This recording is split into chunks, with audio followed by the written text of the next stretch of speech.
So we are ready to go here in week 5. Trey Williams watches that one bounce into the end zone. He was hoping it would go out of bounds. It didn't. You're in pursuit from that angle, and he did that, Bosby, with an excellent play. Oh, fake. And it's caught and wide open in the middle of the field. The up man. That's Gerard Fernandez, normally a linebacker, but showing he's got some speed and a trick play from Larry Fedora. Okay, so here's the up back, and he's just going to take off right there. And then you got to see the punter, right? He does his acting job. So he's on Broadway back there, 15. He's jumping around like the snap goes over his head. And they clearly saw that on film because you saw the Generals, everything in the middle of the field just broke wide open. So their punt return unit, they were trying to set up 2 different returns, one on the left, one on the right. Trying to add to that, Taylor Bernalette just signed last week, played his first game, and is the special teams player of the week in the USFL, and making his bid to make it 2 for 2 by getting the first points of today and putting the Breakers up 3-0 here. These teams had the ball once here in this first quarter. Now you saw the stat, his 4 rushing touchdowns, most in the USFL, double anyone else. Keeper this time at quarterback Johnson takes it into the end zone for the touchdown. 4th and goal from the 2. New Jersey trying to extend the lead. The keeper by Johnson goes forward and into the end zone for the score. Right here, everyone's blocking down, but then it's all about the read. He put the eyes on that side, he reads it, now he's got to beat one, and he does, and then he beats a second breaker with a great athletic play to get himself into the end zone, keeping his knees off the turf, and he reaches and breaks the plane. DeAndre Johnson executing flawlessly right now. DeAndre Johnson's been in the end zone twice. He's sitting by Brock Hewitt right now on the sideline. Well, it's a pretty good look at it, Joel. We're going to walk through that touchdown. Go ahead, DeAndre. Everything you saw. So we've been killing them with the inside zone game the whole drive. My running back's been gashing them. And I knew right here was 4th down. Coach trusting us to go ahead and put this in the end zone. Vito right here, I could tell he wanted the ball. I knew that everybody was going to collapse on him. And I took a judgment read and took it myself and got up in there. You know, 'cause I knew everybody was going to collapse on him. I knew I had to, take the So that may not have been the right read on the whiteboard? It was 50-50. I could have gave it to him, but I kind of felt like everybody was going to, spy on him and collapse on him. And I knew that with my ability, I can get in the end zone for us. I appreciate it. Thanks, DeAndre. Oh, thank you. I'm just going to run. The coach tells you, run the play I call. Give the ball to the talented athlete. Sean Poindexter, 11 yards on the first play. Here's Sloter. Tipped, intercepted. Shalom Luwani with the pick. If you are throwing an in-breaking route, in particular if it gets inside the numbers, the ball has got to be on the frame of the target. You cannot throw that ball eyes or higher. Why? Because of tips and overthrows. This ball is tipped up, and as soon as that happens, it's going to get picked off. And Shalom Luwani is right there. Only the 2nd interception for the Generals all year long. He's got both of them. He had one in week 1, and now here against the Breakers. Right place, right time. Again, quarterbacks, you got in-breaking routes inside the numbers. You have got to throw that on the frame, and Sloter takes a big hit in the backfield. That's Tyshawn Render from Middle Tennessee State. Here we go. Sunday, set. Sloter zipping it right to Adams. He gets it in. Touchdown, Breakers.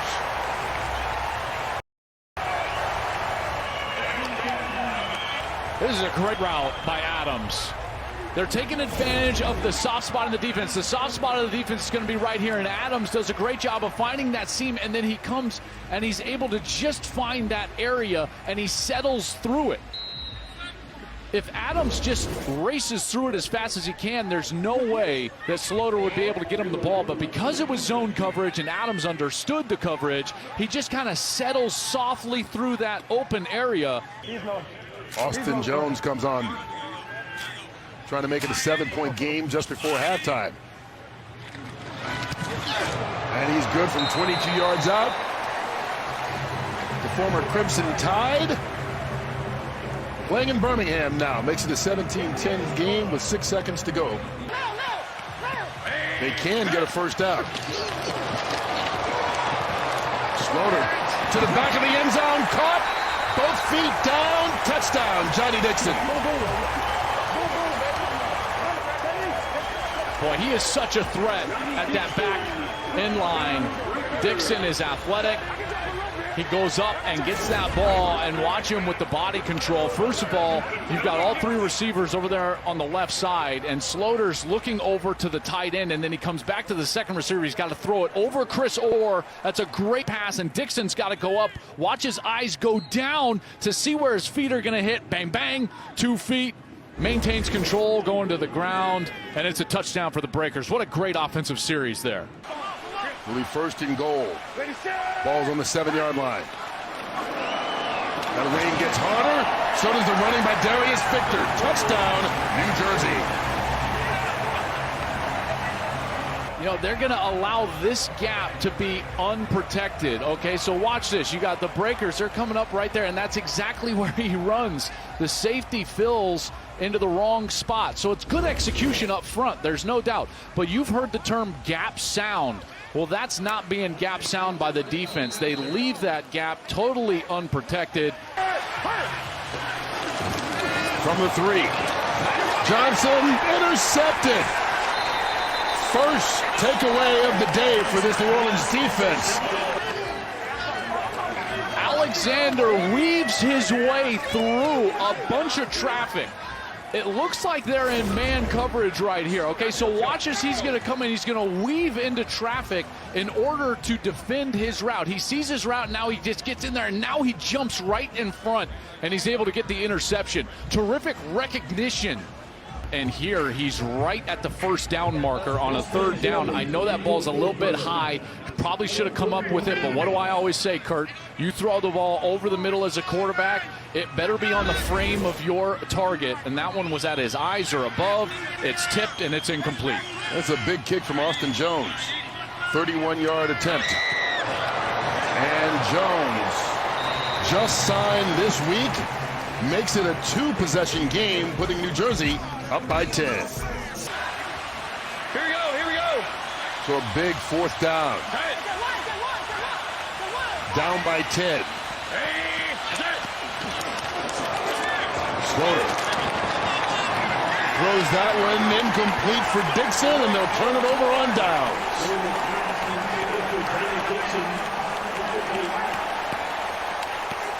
Trying to attack Askew Henry again.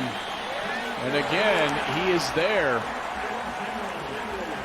Well, they seem to target him, but he seems to be the wrong guy to be going after. Yeah, and they're trying to get Johnny Dixon, really. You know, they're going for their offensive player. They did not target Adams on that one. So here's the route, and here's Askew Henry, number 7, and he's just, again, right there. That ball was just kind of thrown high.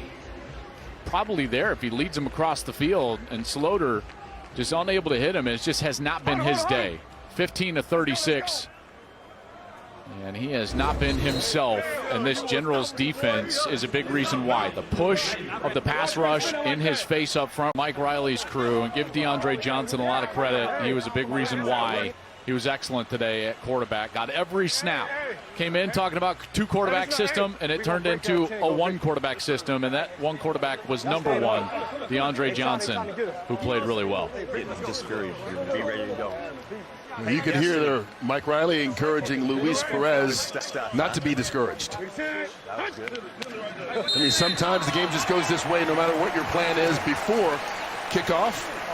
In the end, DeAndre Johnson hands Mike Riley his 4th win of the season. They are now 4-1 and remain atop the North Division. Meanwhile, New Orleans will drop to 3-2 and just another game behind Birmingham, who plays tomorrow.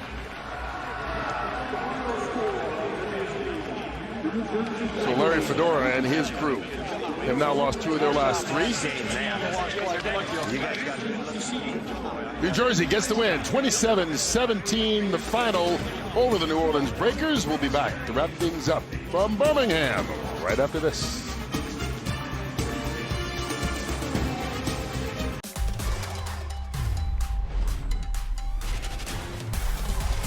Oh my goodness.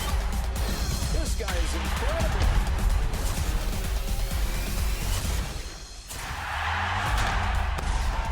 Hey, it's Shea Patterson. Thanks for watching this USFL video. For the best USFL fan experience, subscribe below and gain access to the best football content on planet Earth.